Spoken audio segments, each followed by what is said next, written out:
बेटा आज फिर बायो की क्लास में आपका वेलकम कर रहा हूँ। आपको पता है हम चैप्टर नंबर 14 कर रहे हैं, इकोसिस्टम।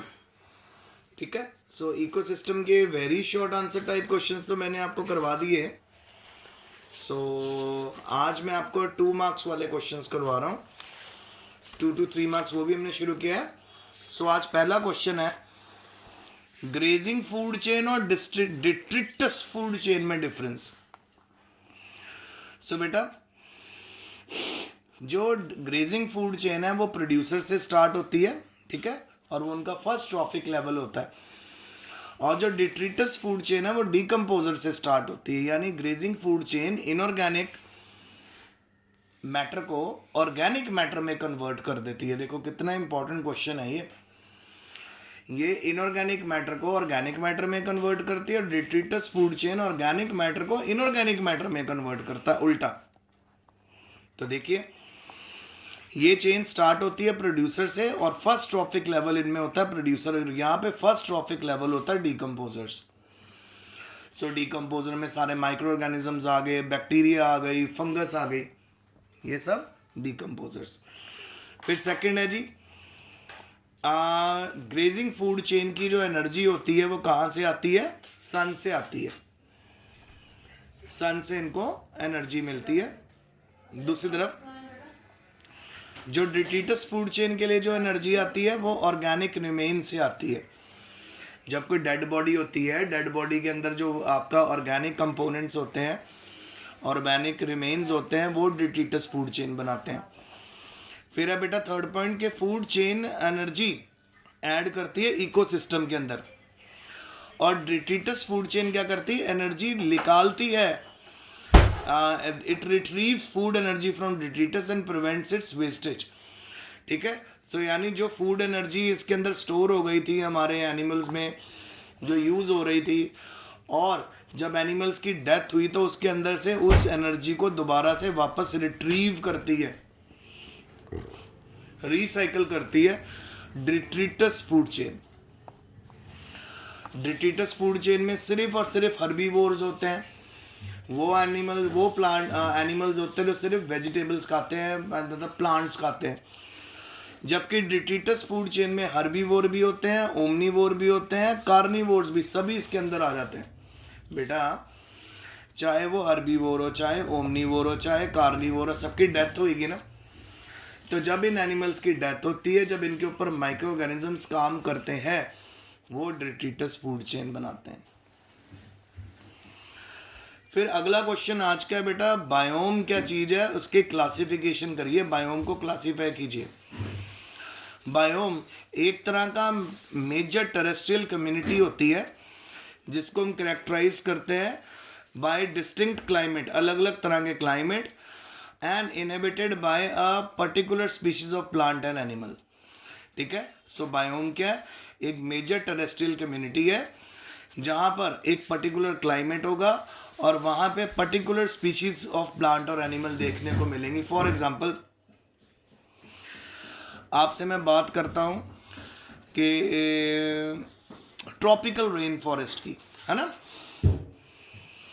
ट्रॉपिकल रेन फॉरेस्ट की अगर मैं आपसे बात करूँ तो बेटा ट्रॉपिकल रेन फॉरेस्ट में तो बच्चों आपको सिर्फ और सिर्फ लार्ज अमाउंट ऑफ रेन मिलेगी, जिसके करके वहाँ पर बहुत ज़्यादा वेजिटेशन होएगी।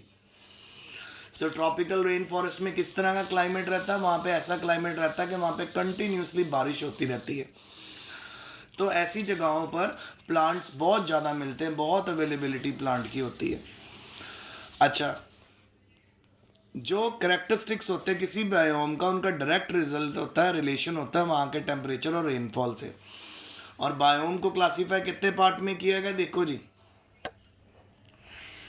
एक है जी ट्रॉपिकल रेन फॉरेस्ट, एक है savannas, deserts, temperate grassland, temperate deciduous forest, taiga और टुंड्रा। इन सभी को इस तरह के आपके बायोम्स यहाँ पे मिल रहे हैं। बायोम्स का डायरेक्ट रिलेशन होता है क्लाइमेट्स के साथ, ठीक है, जो लैटिट्यूड के साथ वेरी करता है। जब आप ऊपर की तरफ जाओगे ऑक्सीजन का कंसंट्रेशन कम होने लग जाएगा, है ना। माउंटेन से भी इफेक्ट पड़ता है, टेम्परेचर ऑफ सराउंडिंग से भी इफेक्ट पड़ता है, सी के होने ना होने से भी इफेक्ट पड़ता है। लैंड का एलिवेट होने से भी इफेक्ट पड़ता है कि वो ऊंचा है या नीचे है।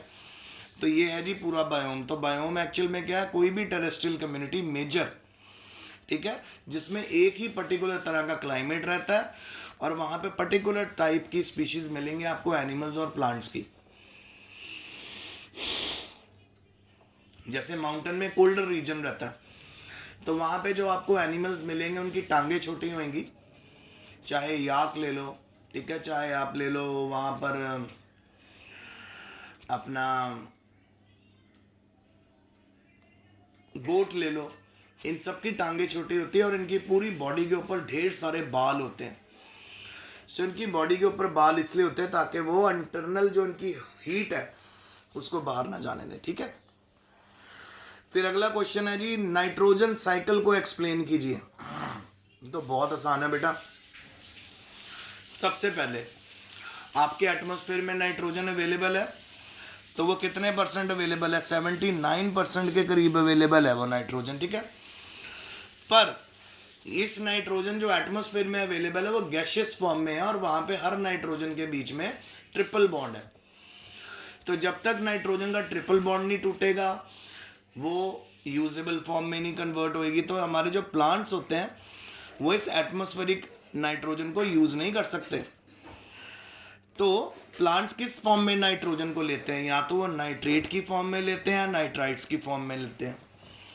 तो अलग अलग स्टेप्स जो सबसे पहले देखिए कैसे ले पाते हैं। सबसे पहले नाइट्रोजन गैस जो एटमॉस्फेयर की होती है उसको नाइट्रेट और नाइट्राइट्स में कन्वर्ट करते हैं नाइट्रोजन फिक्सेशन से। सो नाइट्रोजन फिक्सेशन में बेटा दो तरह के बैक्टीरिया काम करते हैं। एक तो होते हैं फ्री लिविंग नाइट्रोजन फिक्सेशन वाले बैक्टीरिया, जिनकी एग्जांपल है अजोटोबैक्टर। कुछ बैक्टीरिया रहते हैं जी आपके रूट्स के नोड्स के अंदर। जितने भी लेगुमिनस प्लांट हैं जिनमें नोड्स होते हैं, जैसे जितनी दालें हैं उनकी रूट्स के नोड्स के अंदर ये एनिमल्स रहते हैं। और ये एनिमल वहाँ पे बच्चों क्या करते हैं, ये बैक्टीरिया रहते हैं, ये वहाँ पे नाइट्रोजन फिक्स कर करके उस प्लांट को देते रहते हैं, यानी नाइट्रोजन को नाइट्राइट्स और नाइट्रेट्स में कन्वर्ट करके प्रोवाइड करते रहते हैं। अच्छा, और एक तो था जी ये नाइट्रोजन फिक्सेशन किसकी मदद से हुई, बैक्टीरिया की मदद से हुई। फिर फिजिकल नाइट्रोजन फिक्सेशन भी हो जाती है जब लाइटनिंग होती है। जब लाइटनिंग होती है तो वहाँ पर भी नाइट्रोजन नाइट्राइट्स और नाइट्राइट में कन्वर्ट हो जाते हैं, इनको प्लांट रिसीव कर लेते हैं। तो जी सिम्बायोटिक नाइट्रोजन फिक्सेशन करते हैं बैक्टीरिया, जो मैंने आपको ऑलरेडी बताया रूट्स के नोड्स में रहते हैं। नॉन सिम्बायोटिक में हमारे free living nitrogen bacteria, nitrogen fixing bacteria जैसे अजोटोबैक्टर, ये ग्राउंड में होते हैं, सॉइल में ही प्रेजेंट होते हैं, वो भी नाइट्रोजन फिक्स करते हैं। एक है जी अमोनी फिक्सेशन, ये ऑर्गेनिक नाइट्रोजन को अमोनिया में कन्वर्ट कर देते हैं। फिर है जी नाइट्रिफिकेशन, अमोनिया को सॉइल में अंदर जो अमोनिया उसको नाइट्राइट और नाइट्रेट में कन्वर्ट करना है, इसको नाइट्रिफिकेशन बोलते हैं। अच्छा, फिर डी नाइट्रिफिकेशन, नाइट्रेट और नाइट्राइट्स को फिर से दोबारा एटमॉस्फेरिक नाइट्रोजन में जो कन्वर्ट करता है उसको डी नाइट्रिफिकेशन बोलते हैं। तो आपको याद रखनी है ये बातें। देखो फिर से एक बार फिर दिखा रहा हूँ। अमोनिफिकेशन, नाइट्रोजन का अमोनिया में कन्वर्ट करना। नाइट्रिफिकेशन, अमोनिया का नाइट्राइट्स में कन्वर्ट होना। डी नाइट्रिफिकेशन, नाइट्राइट और नाइट्रेट जो बने थे जब वो यूज़ हो जाते हैं, जो बचे हुए हैं उनका दोबारा नाइट्रोजन में कन्वर्ट होना, एटमॉस्फेरिक नाइट्रोजन में, इसको डी नाइट्रिफिकेशन बोलते हैं। और इस पूरे प्रोसेस को हम क्या बोलते हैं, नाइट्रोजन साइकिल। फिर बेटा बड़ा इंटरेस्टिंग क्वेश्चन आया हुआ,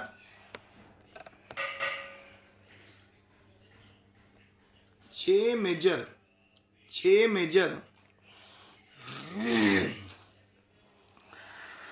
मेजर कैरेक्टरिस्टिक्स बताइए डेजर्ट के।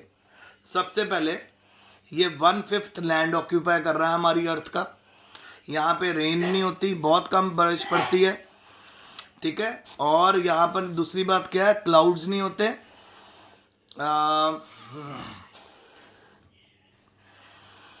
ठीक है। और अगर यहाँ पे माउंटेन रीजन्स में यूजुअली क्लाउड ज़्यादातर पाए जाते हैं।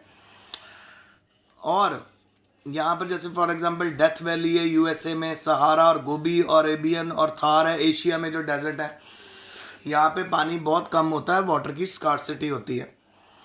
और जितने भी डेजर्ट होते हैं ये ट्रॉपिक लेवल के अराउंड रहते हैं, और यहाँ पे जो टेम्परेचर रहता है 15 से 35 डिग्री 15 to 35 डिग्रीज के बीच में रहता है, ठीक है।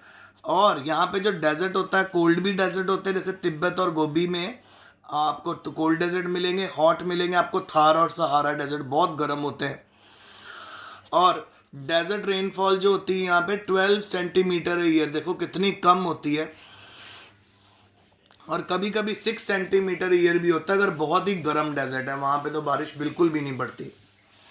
सब पानी के आप नोटिस कर रहे हो कितनी ज़्यादा कमी है इस एरिया में।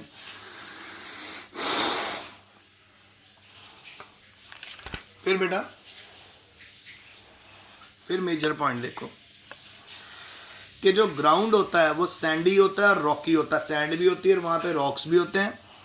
वेजिटेशन ना के बराबर होती है, और जो प्लांट वहाँ बोते भी हैं वो एफिमेरेबल्स प्लांट्स होते हैं। एफिमेरल्स का मतलब होता है जो लो वाटर सप्लाई में भी सर्वाइव कर सके, जैसे कैक्टस है।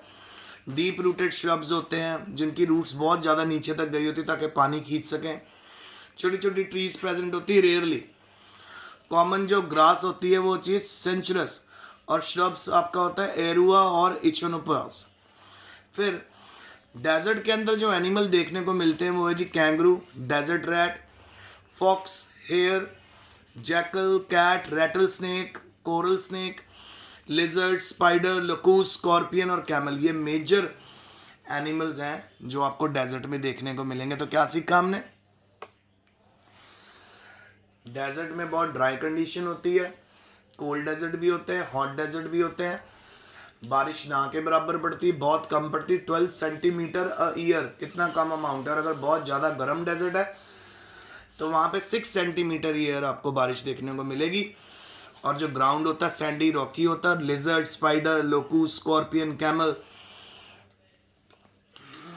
जैकल, कैंगरू, इस तरह के एनिमल्स आपको देखने को मिलते हैं। तो ये आज का लेक्चर है, इसे अच्छे से रिवाइज करना बेटा। Take care.